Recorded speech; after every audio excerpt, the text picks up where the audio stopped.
What's going on YouTube? Scrammy here, coming at you with some update video of the Sonim XP8. Now, per my last test, we used this brake clean. I ended up spraying the phone, dousing it with the brake clean, and then I actually submerged it in the brake clean. I pretty much used everything in this container and filled it up and submerged this under it.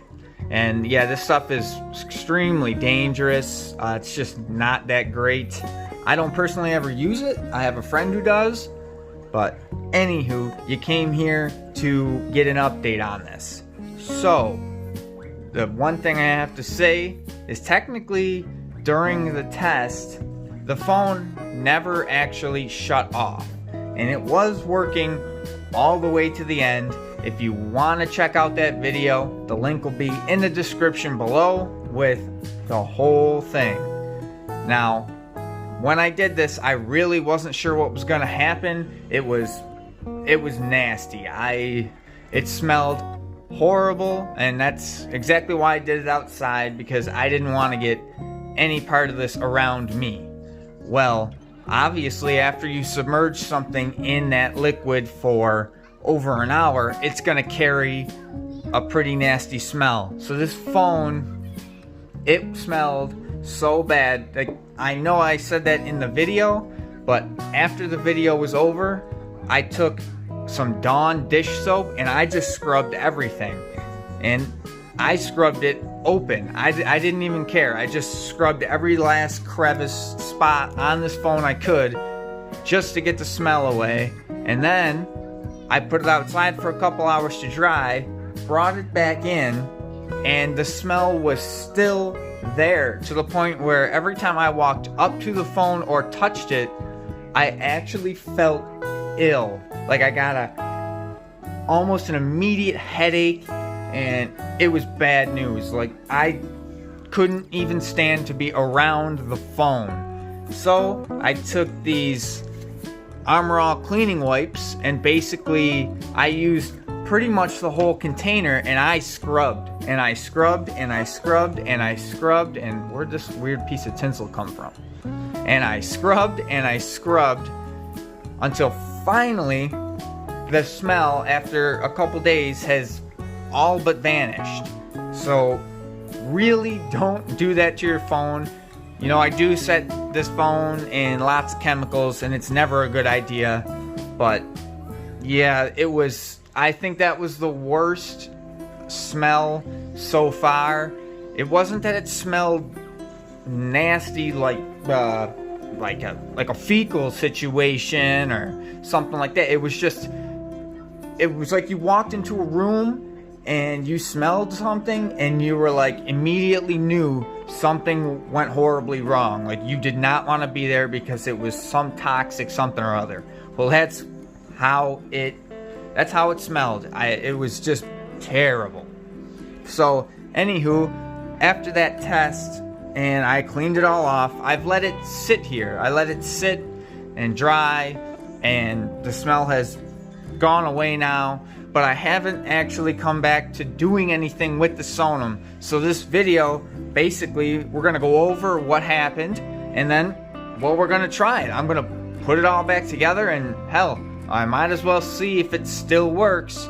Yes, during that video, it did work still, but everything that was on it, it was still being absorbed. As much as I could clean it off, whatever the brake clean that got in there, even though at the time of it was still on, it still had time to seep in and get everywhere around. So I really don't know 100% if it's still going to work, but we're going to try it.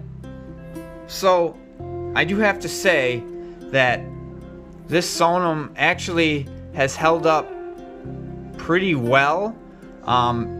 It has this crazy bleaching going on here. Now, what is weird is that I personally would have thought, like, this part here, these bleached parts are actually more plastic than they are rubber, and I just assumed that because this is brake clean, that it's designed to just dissolve stuff, that it would have affected the softer, more TPU style rubber or silicone more than it would the hard plastic, but as you can see, it actually went and messed up the hard plastic part, and that continues all the way around the phone. Any spot where that plasticky part came through, well, it bleached it white. It actually looks kind of cool, I'm not gonna lie. I kind of like this color better.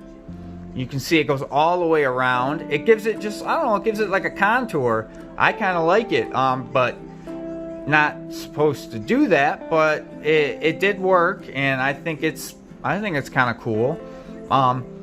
As you can see here, this is where the worst of it is. I have the, if I can find it here, maybe it's gone. Oh, here it is. Here's the piece that goes there. Now, in the video, it was loose, and yes, I did peel it with my finger just ever so slightly. So maybe had I not done that, it would have stayed on, but I don't believe so. It was just being dissolved and continued dissolving as time went on. After the video, it was still being affected.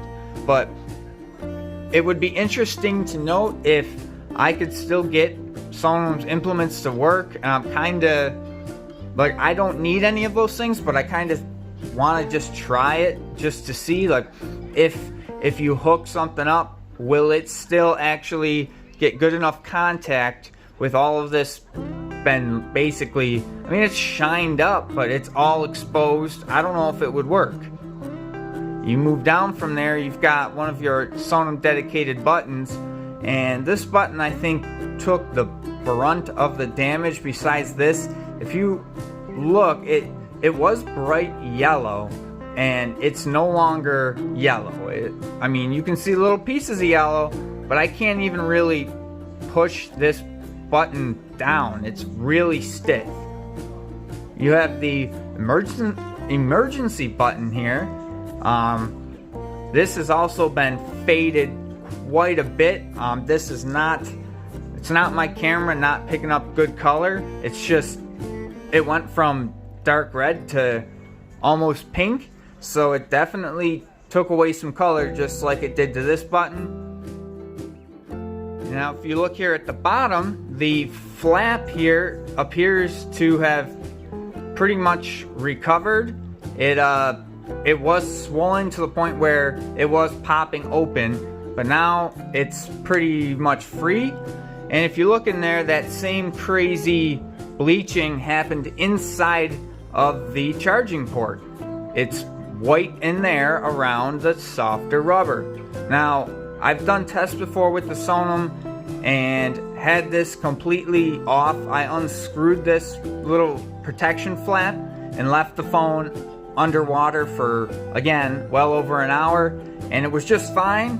So that's one other thing with the Sonim is, yes, this probably does help with some sort of water resistance, but I really think the flap is more here for debris and just to keep crud out of the charging port, because yes, I fully submerged it with this off and it was fine. Now the actual screen itself, the screen looks untouched all the way around.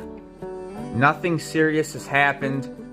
It just looks as is. It looks new, which is pretty impressive. I thought that all of the nasty stuff inside would have just got in there, maybe eaten the adhesive used to hold the screen down. I mean, I don't know, but it actually didn't.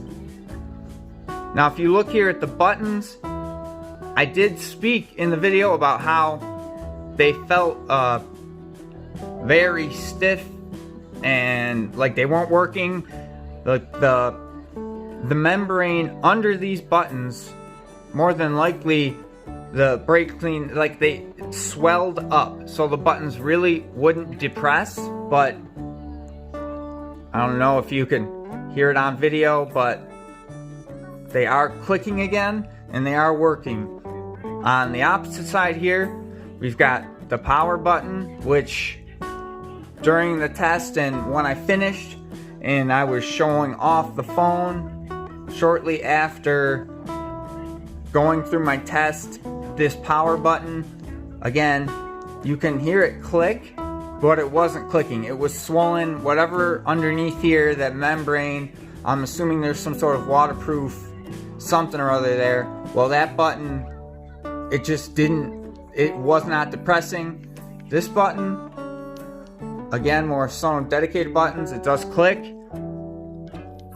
And same with the volume buttons. They appear to be just fine.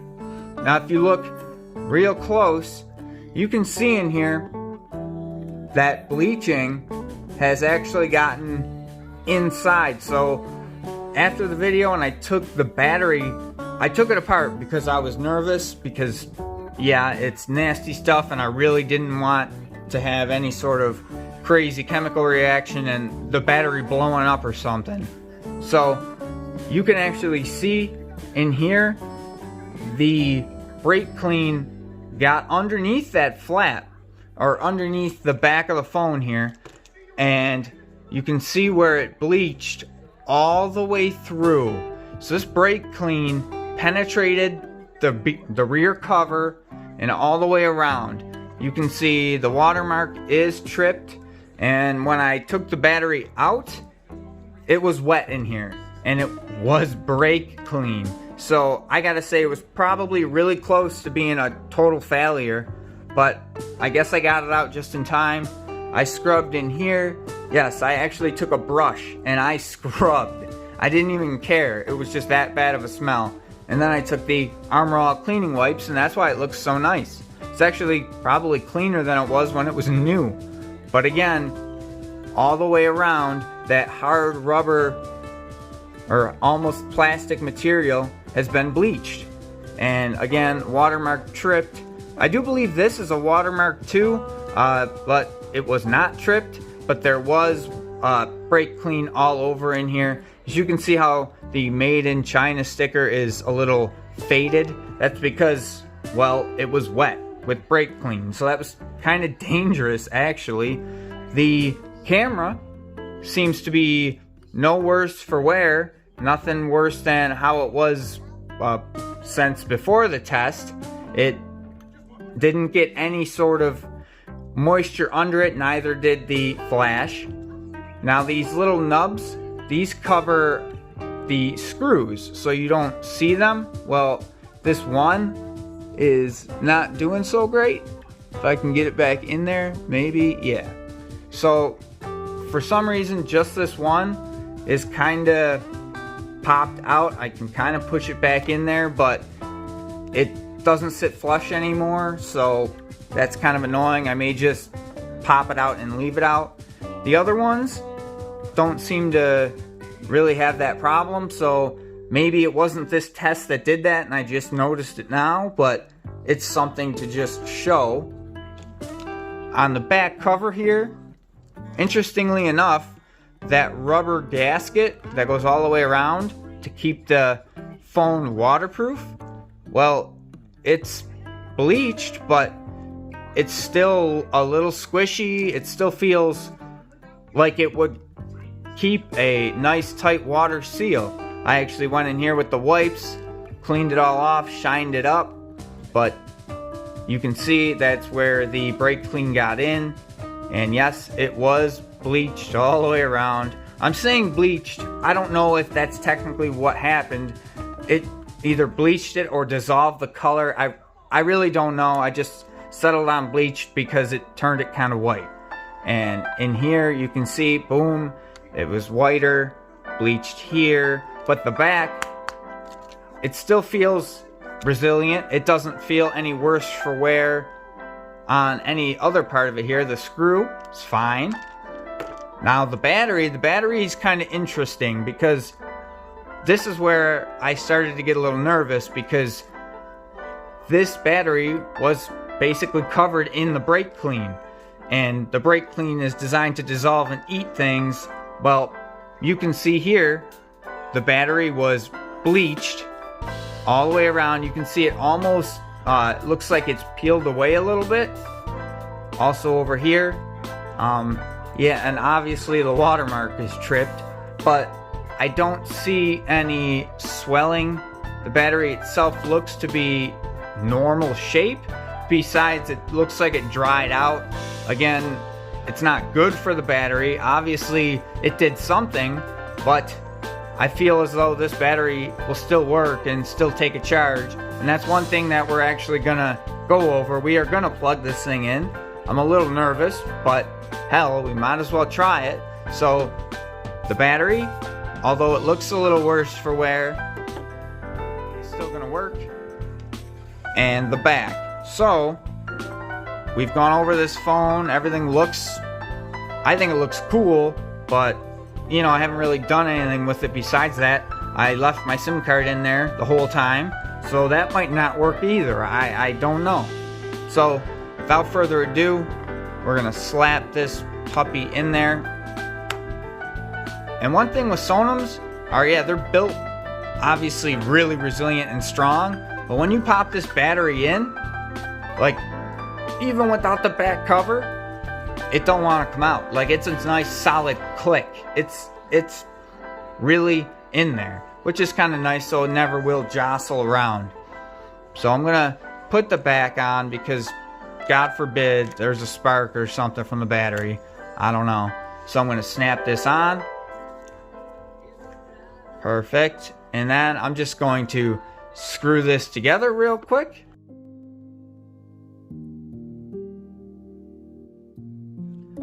Alright, well, it's nice and tight. The screw still fits, well, as it should. But again, if you look at this phone, that hard bleach, I don't know, the bleach material, it kind of gives it like a gray contour. I know I just already said it a couple times, but I'm not gonna lie, I kind of like it. I kind of think that's a cool, just a cool design. A Sonim, if you're listening, maybe make a black and gray phone. That'd be kind of cool. I would definitely buy one. Anywho, here we go. No whammies in 3, 2, 1, and let's see. Pushing the power button, and okay, we have a booting screen. Now we'll see. I don't know if this is gonna fully turn on. I hope it does. Okay, we got the at&t logo. We're getting closer. Come on, baby. No whammies. You can do it. I know you can. Look at that. The phone is on. Put my passcode in right quick. And we'll finish this boot up. And like I said, if you actually look here, nothing got in the screen. Surprisingly enough, I honestly thought that something would get in the screen. But this, I mean, I don't feel any less touch response than it had originally. And it's getting messages and, okay, oh my lord. Okay, so a lot of stuff went down. And apparently it's working just fine. This is pretty incredible, guys. I'm really impressed with this. Let's see. Can I use the fingerprint? And the fingerprint scanner still works. That's pretty fantastic. Again, looking at it real close, I don't see a damn thing wrong with the screen. No faded, no like residual watermark or dead color at all. It appears perfect. So let's just see. I'm gonna go through YouTube again because I really just want to see if, let's see if the speakers may or may not have survived, because they were working before, but you know, they were really plugged, so there was a good chance that it is possible that the brake clean still got in there and continued to break the speaker membrane and whatever down. So let's just see. Now my volume button doesn't really appear to want to work very well. I gotta push this quite hard. Oh, wait, there it goes. And down. Okay. So it's working. It may be a little bit of crud. Could be any test that I did. But let's see. And see what happens. Here we go. So I'll let you listen to this. It actually sounds pretty freaking good. I'm kind of really impressed with that. I thought for sure it would kill the speakers, but it's not. It actually sounds pretty good. Almost, I'm not gonna lie, it almost sounds better than it did when I first got it. There's no crackling or nothing. It just, okay, well, that's pretty freaking amazing. I'm not gonna lie, that is impressive. I did not expect that at all. Let's see, do all these buttons work? Okay. Task button works, back button works. Sweet. Okay, so let's bring up the camera real quick. Let's see what happens. Okay, let me put this armor all crap here. And the camera kind of sucks, but that's nothing new. That's just, it is what it is. But it is taking pictures. Will it record video? Alright. Yeah, it is recording video. Wow. Alright, well, I gotta say, I am pretty astounded. I don't want to keep rambling on about this phone, but I cannot believe the durability of this phone. I've had plenty of Sonim devices, from the XP3.20 Quest, the regular XP3, XP3.20 Quest, XP2.10 Spirit, which actually I thought was a beautiful phone. I'll put a picture of it up on screen right now. It's just at the time when it was out, I thought it was just a beautiful looking phone. But I've had all of those, a 3300 Force, XP6, XP7, and then when this XP8 actually came out, I thought this would be the first phone I could use from Sonim that actually works well enough like a regular smartphone. The XP7 kind of was that, but it was still lacking quite a bit, whereas this phone, I can use this day to day, and depending on what I feel like, I typically use this if I'm going down to camp, if I'm going out somewhere where it's muddy and just nasty, where I wouldn't take any of my other more fancy Samsungs like my Note 20 Ultra or the Galaxy Fold 2, which again, I also really love that, but it has nothing on the durability of this. But the thing is you could use this phone day to day, swap it out with whatever phone you're using now, and you wouldn't feel a difference. Now, there is a new hope for the Sonim XP8. One thing that I'm not gonna lie, it's a foot in mouth moment. Sonim was teasing that they were going to get Android 10 on their phones, and every time I saw it, they spoke to me about it, I kind of laughed. I was like, there's no way in hell they're gonna get Android 10 on these phones, because this one is running Android 8.1 right now. So I kind of was just like, nah. They kept saying they were, and basically I just laughed and made a joke out of it. Well, I'll be damned that the Verizon network phones right now is rolling out Android 10 for the Sonim XP8. Yes, you have a new life. You get Android 10, all the benefits of the new operating system on this Sonim XP8, which is getting up there in life cycle. I mean, this phone came out 2018-ish, I think I got it. Not this specific phone, because, well, I've broken like 5 of them since, but Sonim replaced them, no questions asked, every time. And now, the one last thing I want to leave you guys with is, I've had a few people speak to me about this, or think that I'm getting some sort of special treatment from Sonim, or that I actually maybe work for Sonim in some way, shape, or form, and I'm a plant. I don't know. But I'm going to be perfectly honest. I wish I was sponsored by Sonim. I wish they gave me a kickback for testing their phones. That would be friggin' amazing. You know how many phones I've probably sold for them?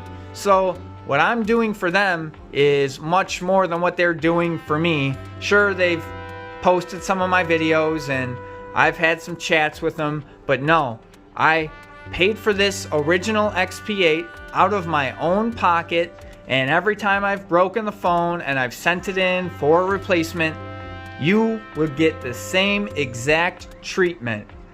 I am not getting anything special. I don't get paid. This is all out of my own pocket, and I did this really, I was just doing it for fun to see if people would like it, and some people do. So I mean, I just kind of keep doing it. It's one of those things where it's such a rugged and special device that I just gotta test it. When you hear Sonim say, yeah, this is built above mil-spec standards, that they created their own standards because the ones that were already in place just weren't good enough. Something like that, a tagline like that, gets me interested immediately. And I can say the Sonim doesn't disappoint. It's not a flagship, it's not pretty, it's not gonna blow your socks off, but what I like is that it works. It works every time. No matter what happens, you fall down. If I fell with one of my Samsungs in my pocket, there's a good chance when I pull it out, it's gonna be dead.